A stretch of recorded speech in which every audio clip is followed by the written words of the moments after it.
Fala pessoal, estamos começando aqui hoje mais um Clique Entrevista. O nosso convidado de hoje tem 25 anos, é ex-ponta esquerda do Americano, tem que lembrar sempre, né? Vou lembrar. E vereador de primeiro mandato e pré-candidato a deputado estadual.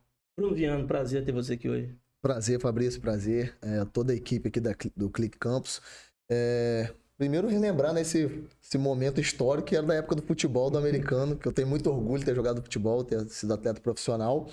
E agora nesse desafio aí de estar no primeiro mandato de vereador, dando continuidade à trajetória, ao legado do meu pai. É algo que eu muito orgulho, mas quero te agradecer pelo convite, por estar aqui batendo esse papo com você. Fico acompanhando você nas redes lá, dando show. Então estou aqui hoje feliz de estar participando. Emendando aí, o que é mais difícil? Começar a jogar futebol profissionalmente ou chegar na Câmara assim com 23 anos que você tinha, né? Sim, com 23 anos.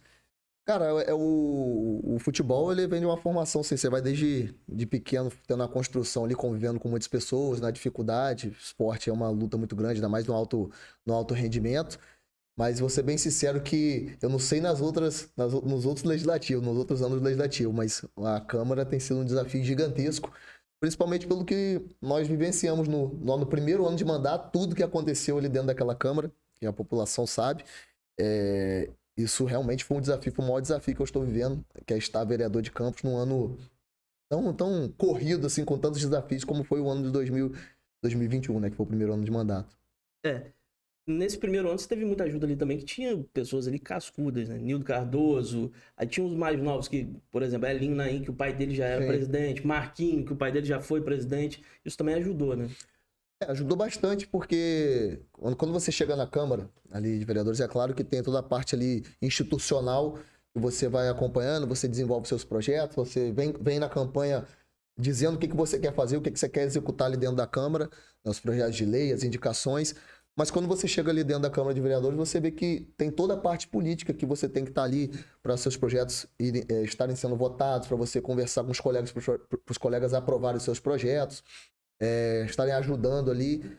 E foram muitos desafios, né? Principalmente porque o governo enviou projetos pesados lá para a Câmara de Vereadores e com certeza a experiência dessas pessoas que estão lá há muito tempo, doutor Abdo Neme também, que desde 96, se eu não me engano, é o ano que eu nasci, está lá. Então, realmente, nesse momento, você tem que ouvir as pessoas que têm essa experiência, trocar ideia, bater papo. Então, foi muito válido, sim, para mim, ter pessoas experientes ali no auxílio, conversando. Inicialmente você estava na base do governo, né? Você foi um até dos que votaram a favor da candidatura do Fábio Ribeiro naquele momento e fazia parte de um bloco ali de 17, 18 vereadores que eram da base do governo. O governo mandou alguns projetos polêmicos e aí você decidiu que você era independente naquele momento ali e depois disso virou oposição. Como que foi todo esse processo? Existiu alguma pressão interna do governo, coisas assim? Então, recapitulando o início do mandato, o governo iniciou o mandato com 23 dos 25 vereadores ali na base de apoio. E aí, logo depois, com 5 meses, o governo envia para a Câmara, né, um pacote lá de projetos, e dentre eles o projeto da alteração do Código Tributário. E naquele momento de pandemia, onde você estava acompanhando as pessoas passando dificuldade, como estão hoje, tentando retomar, mas passando uma dificuldade gigantesca, eu tive o entendimento de que não era correto depositar aquele voto ali, dar aquele voto favorável à alteração do Código Tributário, que iria aumentar inúmeras taxas, enfim, na porcentagem alta. Então, naquele momento, eu me posicionei de maneira contrária, e aí realmente tudo começou a mudar porque quando você não diz amém para tudo, quando você começa a se posicionar de maneira contrária, de maneira independente, você também começa a sofrer algumas retaliações, algumas perseguições. O prefeito, desculpa te cortar, mas o prefeito na última sexta-feira, ele até deu uma declaração falando que foi uma decepção para ele você ter saído da base do governo, que ele te ajudou muito na campanha.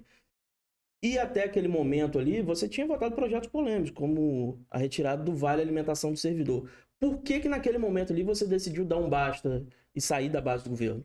Então, quando os projetos, né, vão chegando e você está dentro ali da base, né, do governo, você vai buscando entendimento e acreditando, confiando de que a equipe ali técnica junto ao prefeito está trazendo aquele projeto com estudo, com uma maneira, né, correta de se pensar, porque havia uma dificuldade orçamentária e deveria tomar algumas atitudes.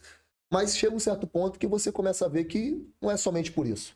Que existe sim uma tentativa ali de aumentar a arrecadação, uma tentativa de de até, né, trazer algo prejudicial para a população. Então, quando veio aquele projeto para a Câmara de Vereadores, inclusive, eu quero deixar claro, Fabrício, que essa declaração do prefeito é algo que eu acompanhei. Muitas pessoas me mandaram mensagem dizendo que ele tinha falado isso na entrevista. Eu preferi não dar uma resposta, mas já que você citou, eu vou dar uma resposta aqui.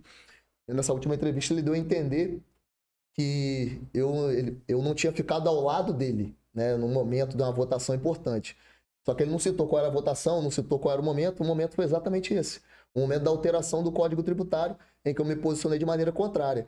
E que se, né, para ficar ao lado dele, eu precisava ficar contra a população, é óbvio que eu ia ficar ao lado da população. Então, acho que não tem muita surpresa nisso. Veio um projeto para a Câmara, um projeto que iria prejudicar bastante o povo de Campos. Eu votei de maneira contrária, deixei claro que eu iria votar de maneira contrária, mas por conta da minha idade, muitos acharam que eu iria ceder, que chegaria no final, na hora da votação, que eu iria mudar de opinião. Mas eu tinha deixado claro, olha, eu não aceito esse tipo de votação, eu não acho correto, não concordo. Inclusive, como um bom amigo, porque eu gosto de falar isso, a gente quando tem uma amizade, eu tenho uma boa relação uma boa relação com o prefeito de maneira pessoal, você fala a coisa certa para ele. E o que eu fiz naquele momento foi falar para ele, olha, você vai colocar esse projeto para votar, não vai dar certo, você vai perder a votação e ainda por cima vai sair de maneira, né, assim, vai ser ruim para você, vai ser ruim para o seu governo, porque não existe, num momento como esse, você tentar, né, alterar o Código Tributário e aumentar os impostos dentro de Campos. Né? E a gente sabe que o nosso país, o nosso estado do Rio de Janeiro, tem uma alta carga tributária e que os empresários, as pessoas naquele momento, estavam passando por uma dificuldade ainda maior porque estavam numa pandemia. Então, eu falei que não iria votar, outros colegas também se posicionaram de maneira contrária, o projeto não foi aprovado. E aí ele começou a dar essa declaração, dizendo que eu não tinha ficado ao lado dele, mas eu vou repetir, se para ficar ao lado dele eu precisava ficar contra a população, é óbvio que eu ficaria ao lado da população. Até porque eu venho de uma escola, Fabrício, e você conheceu, deve ter acompanhado o trabalho do meu pai tinha uma posição muito firme. O seu pai teve a mesma postura quando teve a venda do futuro, né? Exatamente, o meu pai lá atrás fez parte da base de governo da prefeita Rosinha, mas quando veio a votação do empréstimo, lá, aquela votação do empréstimo, daquele empréstimo absurdo, ele se posicionou de maneira contrária e a partir dali ele seguiu sua caminhada. Então, não tem como esperar algo diferente de mim, vindo da escola que eu vim, seguindo os passos do meu pai, que eu me posicionasse contra a população. Então, assim, não teve muita surpresa para mim. Ele, quando deu essa declaração, ele não deixou claro que foi esse momento. Aí disse que eu não o apoiei quando ele precisou. Mas olha o que ele precisou. Ele precisava que eu votasse contra a população no momento daquele, numa alteração do Código Tributário. Então, para mim, não tem nenhuma surpresa. Continuar, tenho um carinho por ele, tenho uma boa relação, mas relacionado à política, relacionado a meus posicionamentos dentro da Câmara, eu tenho que ser bem claro. Foi a população que me deixou chegar até ali e seguir os passos do meu pai também. Nessa mesma entrevista também, ele deu algumas outras declarações também polêmicas sobre a Câmara. Uma delas ele disse que tinha vereador querendo ser sócio do governo e vereador querendo maculelê. Teve isso? Você sabe, você que está ali na Câmara, teve conversas desse tipo? Fabrício, infelizmente nos últimos tempos, nos últimos meses, a gente tem acompanhado inúmeras entrevistas de pessoas ligadas ao governo, sempre citando a Câmara, como se a Câmara quisesse interesses pessoais, como se a Câmara estivesse se posicionando de maneira contrária em alguns projetos, por interesse, e sempre jogando para a galera. Se você reparar, nesse momento que ele fala da questão da Câmara, ele não cita o vereador. Ele cita a Câmara. E aí, quando ele cita a Câmara, ele acaba envolvendo até os da base. Ele acaba envolvendo os 25 vereadores, quando ele diz que a Câmara, que tem vereador querendo ser sócio dele, que tem vereador querendo ser maculelê? Maculelê. Então, eu acho que é uma declaração muito ruim, né, para a política da cidade. Eu acho que a Câmara, de maneira independente, o Legislativo hoje nós temos na nossa cidade uma Câmara independente, é muito bom, porque já se diz o poder legislativo e o poder executivo. O executivo tem o poder de executar, né, executar as benfeitorias na nossa cidade, e o poder legislativo de fiscalizar. Então, quando você tem uma Câmara independente, a população pode ter certeza que vai ser uma Câmara que vai fiscalizar. Então, é isso que a gente está fazendo lá na Câmara. Então, quando ele dá essa declaração, ele acaba atacando a instituição, Câmara, né, de Vereadores de Campos do Goytacazes, e também acaba atacando os próprios vereadores da base dele. Porque ele diz que tem vereador querendo, mas ele não cita quem é. Então, na próxima vez, eu espero que quando ele dê essa declaração, quando ele for dar essa declaração, que ele cite qual é o vereador. olha, vereador tal fez isso, vereador tal fez aquilo, Mas e não ficar jogando na pra sua galera. visão, por que que o prefeito tem atacado tanto a Câmara? Por que que ele quer tanto esse atrito? Porque ele já tem minoria na casa. Então, qual seria a justificativa para ele ter uma postura tão violenta com a Câmara, às vezes? Fabrício, eu acredito que seja porque ele não está conseguindo. Na verdade, que a Câmara hoje não é um puxadinho da Prefeitura. E a gente sabe que por muitos anos isso aconteceu dentro de Campos. É claro, e é bom deixar isso claro na oportunidade que eu estou tendo aqui, que a gente tem acompanhado muitas polêmicas ali na Câmara e por muitas vezes fica aquela questão geral, assim, a gente não sabe exatamente o que está acontecendo ali. Mas é bom deixar claro, tudo isso que está acontecendo hoje dentro da Câmara, muitas vezes as polêmicas que tem lá, é porque existe uma Câmara independente onde a maioria não faz parte da base do governo. Isso faz com que quando os projetos do Executivo vão lá para a Câmara, vou citar um exemplo até da próxima semana. Agora, na próxima semana, nós vamos votar provavelmente o auxílio alimentação dos servidores. E aí vai vir uma proposta do governo, mas nós queremos outra. Nós queremos mais. Nós queremos um auxílio maior para a população, maior para os servidores de Campos. E ali vai ser mais um embate dentro da Câmara. E aí vai ser um duelo de narrativa. Por muitas vezes o governo vai querer dizer que os vereadores de oposição não querem o auxílio para a população, mas não é isso. A gente quer mais. A gente quer um auxílio maior. Então, eu fico triste, porque eu acho que tem que ter o diálogo. A postura não deveria ser essa. Já falei isso para ele, já falei isso para as pessoas ligadas a ele também. O momento é de diálogo, o momento é de conversar. Ele, enquanto prefeito, poxa, o que está acontecendo na Câmara? Pô, tem que ir lá, vai lá, conversa, explica os projetos que está enviando para a Câmara, mas entendendo que existe uma postura independente da Câmara e que o Legislativo hoje tem que ser respeitado. E é isso que a gente busca.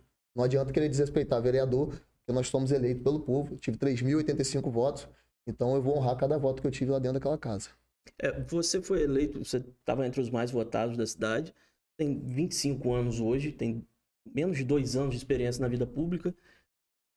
O que te fez querer alçar um cargo de deputado estadual?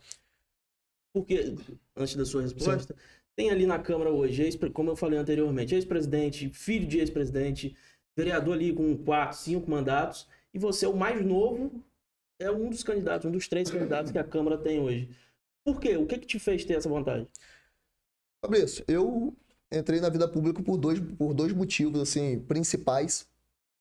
Primeiro, é para dar continuidade ao legado do meu pai. Meu pai estava passando por um momento muito bacana na vida pública, no auge da sua vida pública, executando inúmeros projetos. E infelizmente, por conta da pandemia, houve o falecimento dele em maio de 2020. Então, ele não conseguiu terminar de executar muitos projetos que ele estava desenvolvendo.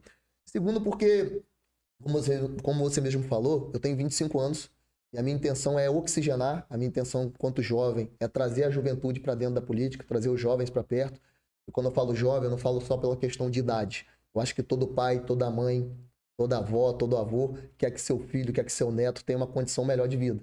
Então eu, enquanto vereador mais jovem, né, e um político jovem, eu tenho obrigação de trazer novas ideias, novas propostas, mas sempre ouvindo os mais experientes. E aí eu cito um dos motivos de eu alçar esse voo para deputado estadual, além de querer dar continuidade ao trabalho do meu pai, é que eu construí algumas relações importantes que me mostraram também que é interessante ter essa cara, claro, respeitando todos os parlamentares, né, da Leste, tem muitos amigos lá, mas que tem a necessidade de ter essa cara nova, de Campos ter esse representante da juventude ali, um representante mais jovem, sendo filho de quem eu sou, principalmente lutando por uma bandeira que eu não posso deixar de falar, Fabrício, que é a bandeira da pessoa com deficiência.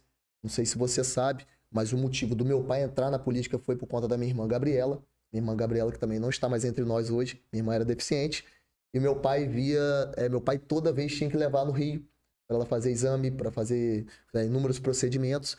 E quando ele ia levar, era sempre aquela dificuldade. Na ambulância, ele era policial militar, levava ela até lá, voltava com minha mãe, uma dificuldade muito grande. E aquilo fez com que ele criasse um sentimento dentro do coração dele de querer estar na vida pública. Então ele veio candidato a vereador, venceu a eleição, lutou por essa causa a vida toda. E eu costumo dizer que essa é a causa da minha família, a causa da pessoa com deficiência.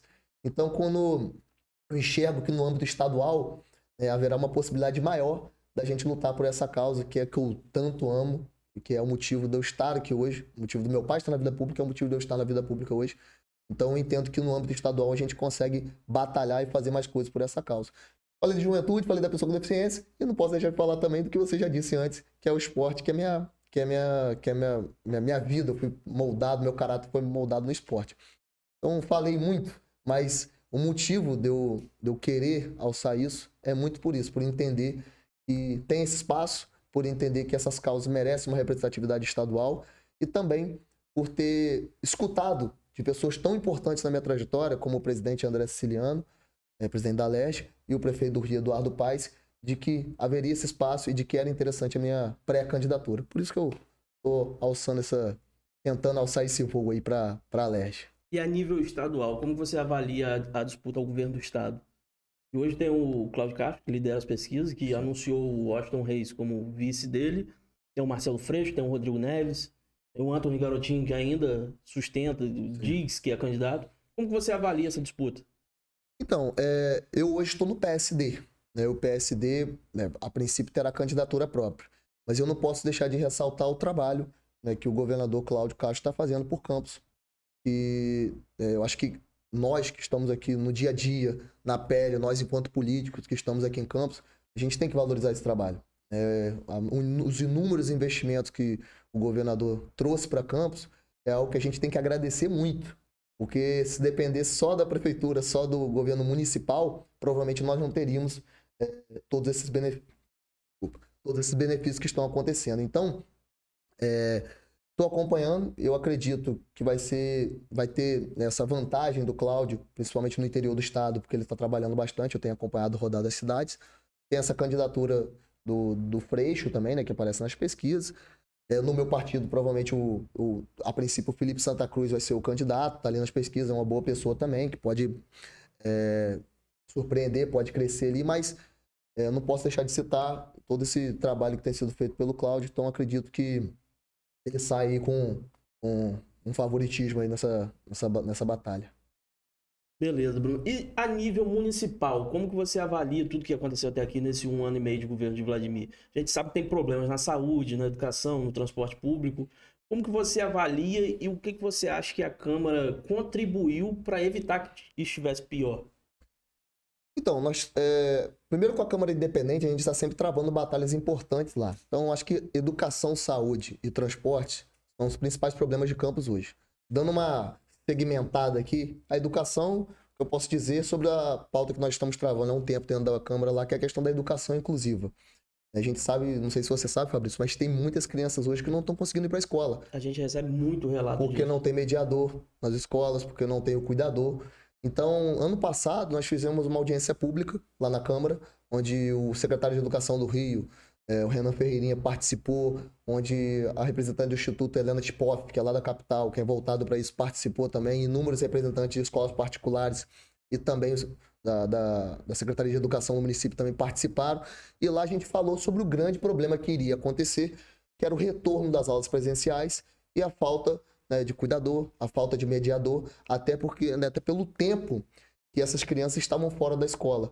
Então isso é uma luta que a gente travou lá atrás e não deu outra. Chegou agora, voltaram às aulas e você mesmo está relatando que são inúmeras reclamações voltadas para isso. Então a gente está travando uma batalha, recebemos o secretário lá, eu fiz alguns questionamentos para ele e nesses questionamentos faltou muita informação e ficou claro que faltava um planejamento. E a partir dali ele falou que iria enviar um projeto, né, voltado para a questão do processo seletivo, para cuidador e mediador. Foi enviado para a Câmara, foi aprovado e, inclusive, saiu no Diário Oficial agora na última semana o edital. E a gente fica feliz porque é uma conquista do trabalho da Câmara ali de fiscalização, do nosso trabalho principal, que é de fiscalização. Relacionado à saúde, você deve ter visto o que está acontecendo todo dia, mas recentemente agora o caso da senhora que estava caída lá em frente ao posto de saúde. Posto de saúde de Guarulhos. O posto de saúde de Guarulhos. E aquilo é um absurdo porque Campos hoje tem o maior orçamento da história voltado para a saúde. Então é um caso muito grave. Se você for falar a questão até do São José, do Hospital São José. Se você for em alguns dias no Hospital São José, você não tem pediatra. Eu até ouvi um vídeo de um pai falando exatamente assim: então o meu filho tem que escolher o dia que ele vai ficar doente. Então acho que um grande problema de Campos hoje é a saúde, e é bom deixar claro, até olhando para a Câmara, o orçamento de Campos hoje, voltado para a saúde, é o maior da história. Então não é culpa de falta de orçamento, de falta de arrecadação.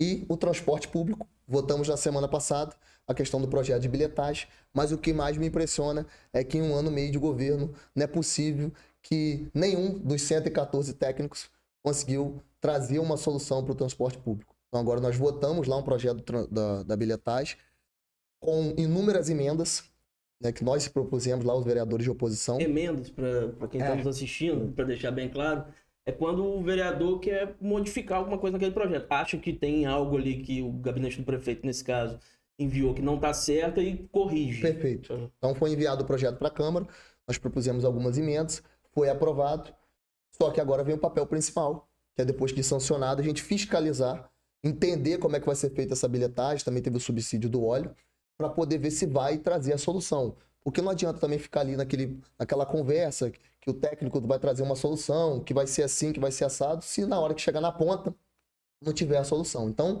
a gente está esperando, está aguardando e fazendo o nosso principal papel, que é de fiscalizar. Mas eu acredito, Fabrício, que os principais problemas, e você deve receber isso constantemente lá nas redes sociais, é transporte público, saúde e educação de campos que está precário. E na sua avaliação, Bruno, qual seria a solução para isso? Porque tem alguns pontos que realmente aparentam que não tem planejamento nenhum. Você citou aí o caso do pai que leva uma criança no São José e não tem pediatra lá. Tudo bem. Se ele tiver que sair dali para ir para o PU de Guarulhos, que hoje é a clínica da criança, lá não passa ônibus. Como que ele leva se não tem um transporte público? Então, qual é a solução? Porque não tem planejamento. Parece que, pelo menos, é o que a gente de fora tem. Vocês que estão lá, você como vereador, você pode ter uma visão melhor para passar para a população. Qual seria a solução? Fabrício, eu acho que acontece uma soberba muito grande dentro do governo municipal. Eu vou te dizer porque foi um exemplo dessa questão até da educação. A gente trouxe aqui, nós fizemos uma audiência pública com o secretário de Educação do Rio, que é a maior rede, né, a maior rede de todas, e depois dali não teve diálogo nenhum. Não teve nenhuma conversa, não teve nenhuma... vamos conversar, vamos ver como é que é feito ali. Transporte público. A gente está acompanhando que isso foi um problema que estava acontecendo na capital também, no Rio de Janeiro. Aí o prefeito Eduardo enviou lá um projeto para a Câmara lá, executou, adquiriu alguns ônibus lá, enfim. E, pelo visto, está vindo a solução, está trazendo a solução. Só que não tem diálogo. Existe uma soberba, até por conta dessa questão dos 114 técnicos, que não tem diálogo com a Câmara, não tem diálogo com outras cidades. O diálogo com o poder, com o Estado, pelo que a gente está acompanhando, está cada vez pior. Então, acho que o que falta, Fabrício, porque parece que por muitas vezes uma coisa não está ligada à outra. Mas tá, foi o que você acabou de falar. A pessoa vai para um posto de saúde e não consegue ter a solução. Ela tem que pagar um ônibus para ir para outro lugar, não tem um ônibus. E ao mesmo tempo, embolando tudo. Às vezes essa mãe vai levar o filho, ou a mãe não pode sair de casa porque o filho não está conseguindo ir para a escola. Ou vai perder um dia de trabalho. Ou vai perder um dia de trabalho. Então, o tamanho dos problemas que são ocasionados por falta de planejamento. Você citou, acho que você foi cirúrgico. Falta de planejamento. O que a gente pode fazer enquanto poder legislativo é dialogar, fiscalizar e enviar os projetos. Só que acontece o quê? E aí, citando além das emendas, outra questão. Os anteprojetos de lei, as indicações legislativas. Nós mandamos inúmeras indicações legislativas para o governo. Para quem não sabe, é um anteprojeto de lei que a gente manda e o governo tem que mandar de volta como um projeto de lei. Eu não sei a porcentagem exata, mas é difícil voltar um projeto. A gente envia para a prefeitura, voltar como projeto para a Câmara para ser votado. Dá um exemplo do jovem aprendiz. O que a gente precisa hoje em Campos, que é uma das maiores reclamações? Empregabilidade. Primeiro emprego. O jovem tem a oportunidade de primeiro emprego. Nós fizemos um projeto lá na Câmara voltado para o jovem aprendiz. Eu vou dizer para você como que era interessante. Era do poder da rede pública, do poder do município ali, da questão da gestão municipal, também inserir jovem aprendiz dentro ali do dia a dia, da gestão. Porque se você quer cobrar das empresas privadas, sim. Se você dá o exemplo ele fazendo na gestão pública, é muito mais bacana de você cobrar. Sim. Você cita, além de dar oportunidade para as pessoas estarem ali no seu primeiro emprego, tendo a primeira experiência. Mas você acha que o governo vai querer trocar RPA por primeiro emprego, por jovem aprendiz? Difícil, né? Então, o que falta é o planejamento e o diálogo. Acho que é muito simples. Queria até deixar aqui o convite. Já convidamos o prefeito, mas se tiver algum dos 114 técnicos que queiram vir aqui para dar um esclarecimento, pode vir, fica à vontade, o espaço está aberto. Para encerrar, Bruno, queria que você deixasse um recado para aquela câmera ali. Falar para o pessoal que segue a gente de tudo que já aconteceu até aqui e dos planos para o seu futuro.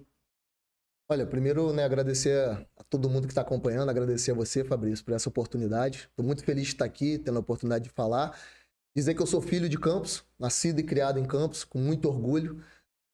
Desde cedo, vivendo ali na política, acompanhando a trajetória do meu pai, acompanhando o dia a dia de trabalho dele.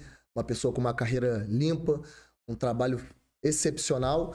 E hoje, tentando dar continuidade a esse legado, trazendo também essa juventude para dentro da política. Então, pode ter certeza, todo mundo que está nos acompanhando aí, que lá dentro da Câmara nós estaremos lutando, nós estaremos travando batalhas e, quem sabe, futuramente, na Assembleia Legislativa, enquanto pré-candidato a deputado estadual. Muito obrigado, Bruno. Pessoal, ficamos por aqui. Até a próxima.